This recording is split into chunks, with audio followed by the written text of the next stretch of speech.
दोस्तों, एक और हैरत अंगेज कहानी लेके हाजिर हुआ हूँ। Bio weapon for murder, Pakur murder case के नाम से भी जाना जाता है।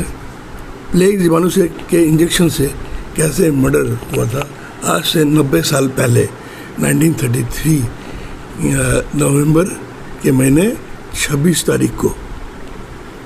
तो घटना घटी थी हावड़ा स्टेशन में, जब पाकुर ज़मींदार के छोटे बेटे अमरेंद्र चंद्र पांडे हावड़ा स्टेशन पहुँचे। काफ़ी उनके चाहने वाले और सिक्योरिटी के लोग, जैसे उस ज़माने में जो होता था लठेल वगैरह सब लेके, काफ़ी अच्छा बड़ा जमावड़ा था। तो वो पहुँचे और उनको रुखसत करने के लिए सब पहुँचे हुए थे। तभी भीड़ में एक नाटा सा आदमी, कम कद का, रंग श्यामला और एक चादर ओढ़े, गंदी से चादर और चप्पल पहने, तेज़ी से अमरेंद्र चंद्र के करीब जाते हैं और उन्हें धक्का मार के जिस तरह से भीड़ से आया था उसी तरह भीड़ में गायब हो जाते हैं। और अमरेंद्र चंद्र की चीख सुनाई दी। उन्होंने कहा, अरे छुपा दिया, जलन हो रही है, ज़बरदस्त, बहुत ज़बरदस्त। तो जैसे ही उन्होंने आस्तीन को ऊपर किया, कुर्ते की आस्तीन, देखा वहाँ पे एक सुई चुभने का निशान और जिसमें से खून निकल रहा था और पीला सा लिक्विड। तब उनके करीबी लोग, उन्होंने कहा कि ज़ख़म तो ज़्यादा नहीं है, आप जाइए, पाकुर जा रहे हैं, वहाँ जाके डॉक्टर दिखाइए, ज़रूरत पड़े तो, और फिर काम तो ज़रूरी है तो जाना ही पड़ेगा। तो वो पाकुर के लिए रवाना हो गए। अब आते हैं थोड़ी आपकी इनकी तारुफ कराता हूँ। पाकुर जो झारखंड में एक अहम शहर है, जगह है। तो वहाँ के ज़मींदार प्रतापेंद्र चंद्र पांडे, उनकी मौत हो जाती है 1929 में। और उन्होंने बहुत बेतहाशा जायदाद रख के छोड़ के जाते हैं और एक और विल करते हैं उस जायदाद को अपने वारिसों में। दो बेटे, विनयेंद्र चंद्र पांडे बड़ा बेटा, उम्र 22 साल, और छोटा बेटा अमरेंद्र चंद्र पांडे में तकसीम करते हैं। तो इस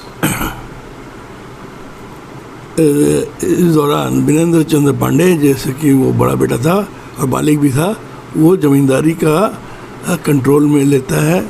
और फिर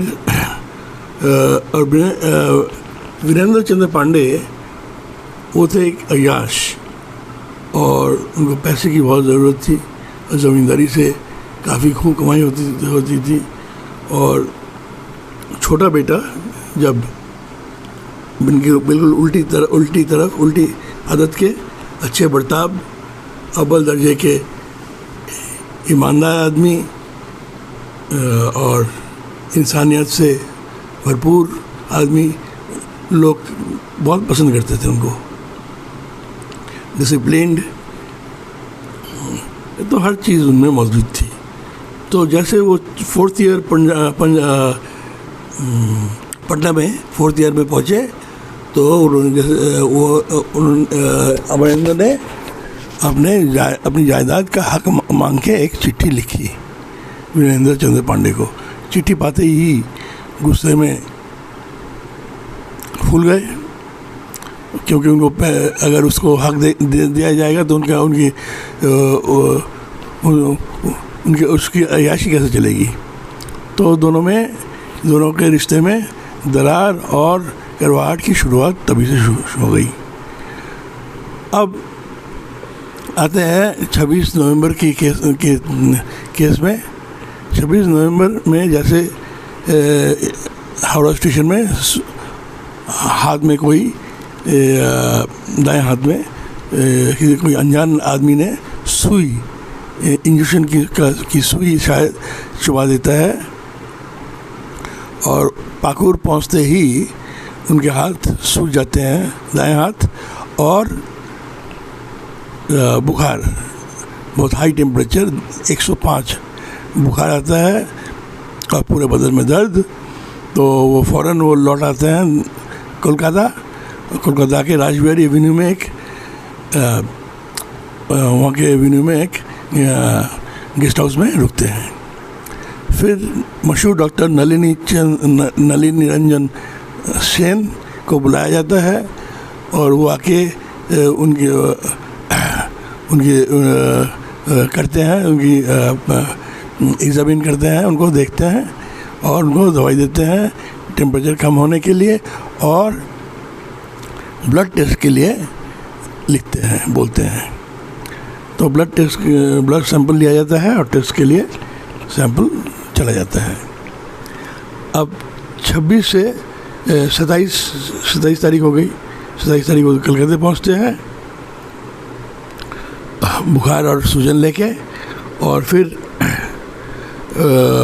ब्लड प्रेशर भी उनका बहुत ही अनकंट्रोल्ड, हार्ट बीट, और फिर 3 दिसंबर 1933 वो पूरा बेहोश हो जाते हैं और 4 दिसंबर उनकी मौत हो जाती। अब फिर ब्लड रिपोर्ट आते आते 16 फरवरी 1934 वो ब्लड रिपोर्ट आती है। तो बहुत ही चौंकाने वाली बात है कि उनके ब्लड रिपोर्ट में प्लेग के जीवाणु पाए गए, प्लेग जर्म्स। तो ये देख के director of school of tropical medicine उन्होंने कहा ये तो इंडिया में कहीं भी आपको नहीं मिलेगा, खाली हाफकिन इंस्टीट्यूट मुंबई में आपको, जहाँ पे और जीवाणुओं के साथ इसको भी काफ़ी हिफाजत से रखा गया है, रिसर्च पर्पस, वहीं पर आपको मिल सकता है, यहाँ पे तो कोई आपको मिलेगा नहीं। तो पुलिस ने फिर एक पुलिस रिपोर्ट की FIR की गई 17 फरवरी को, और अंडर सेक्शन 302 और 120 भी मर्डर एंड क्रिमिनल कंस्पिरेसी के तहत। फिर लाल बाज़ार पुलिस हेडक्वार्टर के में शरद चंद्र मित्रा डिपार्टमेंट के, उनको इस केस की जिम्मेदारी सौंपी गई, और उसके साथ SN रहमान पुलिस अफसर वो भी जुड़े। और जैसे पुलिस ने तफ्तीश चालू की तो ये मालूम, क्योंकि उनके पास कोई क्लू नहीं था, ना ही कोई सुराग, खाली ये मालूम था कि इस मर्डर से फ़ायदा किसको है, यानी इसका मकसद क्या है हो सकता है। तो देखा गया कि इसके मर्डर से विनयेंद्र चंद्र पांडे, उन्हीं को फ़ायदा है, खाली उन्हीं को फ़ायदा है, क्योंकि पूरी जायदाद उनके नाम में हो जाएगी और वो अपना अय्याशी चालू रख सकते हैं। और ये भी मालूम पड़ा कि वहाँ पे हाफकिन इंस्टीट्यूट में एक कोलकाता से एक डॉक्टर तारानाथ भट्टाचार्य है, जो विनयेंद्र चंद्र पांडे के बहुत ही करीबी है। ये तफ्तीश से मालूम पड़ा, और ये भी मालूम पड़ा कि विनयेंद्र चंद्र पांडे बम्बई आया जाया करते थे काफ़ी मरतबा, और डॉक्टर तारानाथ भट्टाचार्य एक फर्जी डॉक्टर है, जिनको वहाँ पे बतौर रिसर्च असिस्टेंट उनको दाखिला दिलाने में 2 डॉक्टर ने सिफारिश की थी, एक दुर्गानाथ भद्रा और दूसरे थे शिवपदा भट्टाचार्य। फिर जब उनकी सिफारिश से जब दाल नहीं गली, तब विनयेंद्र चंद्र पांडे को मैदान में उतरना पड़ा। तो वो बम्बई गए और वहाँ पे काफ़ी मशक्क़त के बाद वहाँ 2 डॉक्टर के साथ दोस्ती की, और उनको काफ़ी भारी रकम की लालच देके उनको रिसर्च असिस्टेंट के बतौर तारानाथ भट्टाचार्य को उसमें दाखिला दिलाया गया। अब तारानाथ भट्टाचार्य, उनका काम था प्लेग जर्म्स को लेके उनका काम था, उनको रिसर्च करना था तारानाथ, उनको जानना प्लेग जर्म कि ये कैसे, इसकी लाइफ क्या है, प्रिजर्वेशन की तौर तरीके, इसके एफिकेसी और इसके असर। सफ़ेद चूहा जो बायोलॉजी में कल ट्रायल में काम आता है, उस ट्रायल में उसके ऊपर असर क्या है, ये सब जानकारी हासिल की और यही सब इसका काम था। ये सब तफ्तीश के बाद मालूम पड़ा और फिर पुलिस ने चार्जशीट दाखिल की और 4 शख्स की गिरफ्तारी हुई। 1 नंबर में वीरेंद्र चंद्र पांडे, दूसरे नंबर में डॉक्टर तारानाथ भट्टाचार्य, तीसरे नंबर डॉक्टर दुर्गा रतन धर, चौथे नंबर शिवपद भट्टाचार्य। फिर केस चला और लोअर कोर्ट में फैसला सुनाया फांसी की सज़ा इन चारों को। फिर वो हायर कोर्ट में फिर अपील की तो हायर कोर्ट में केस चला और फिर फैसला सुनाया हायर कोर्ट कि इन चारों में से 2 को बरी कर दिया गया, दुर्गा रतन धर और शिवपद भट्टाचार्य को, और बाकी 2 की फांसी की सज़ा को उम्र कैद की सज़ा में तब्दील की गई। अब ये फैसला सुनाते हुए वहाँ के जज ने ये बताया था कि is probably a unique case in the annuls of crime and one of the first case of individual bioterrorism in modern world. यानी ये क्राइम की दुनिया में शायद एक यूनिक केस है और बायोटेररिज्म, इस जदीद दुनिया में बायोटेररिज्म का इंडिविजुअल केस में, इंडिविजुअल मर्डर में शायद ये पहला केस है। तो दोस्तों इसी तरह बायोटेररिज्म का पहला केस इसकी शुरुआत हुई थी और शायद और कोई हो ही नहीं है। और ये थी कहानी।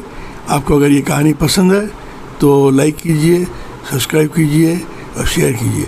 Thanks for watching.